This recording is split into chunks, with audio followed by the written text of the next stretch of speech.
In this video, I want to show you how to trace an image and using two useful shortcuts.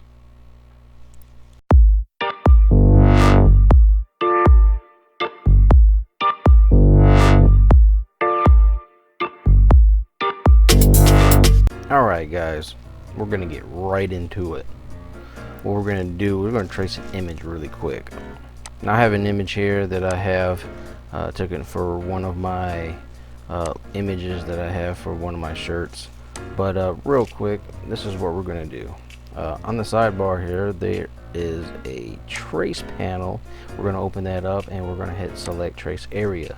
Gives you a little plus sign here. We're going to drag a box right over the image, and once it highlights our color yellow, that means it's giving our preview of what we're going to be tracing.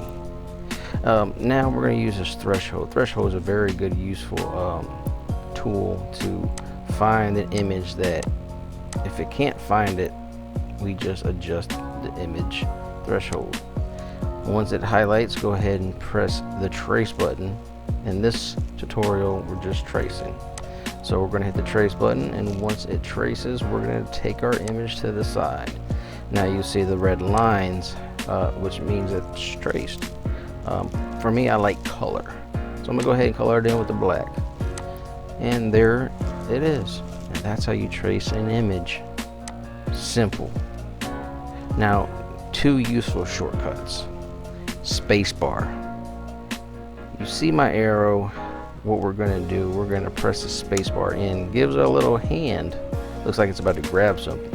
And once you do press the mouse button in, we grab it, meaning we grab the whole page.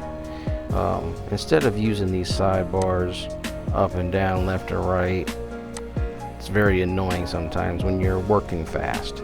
So you spacebar, click, and drag.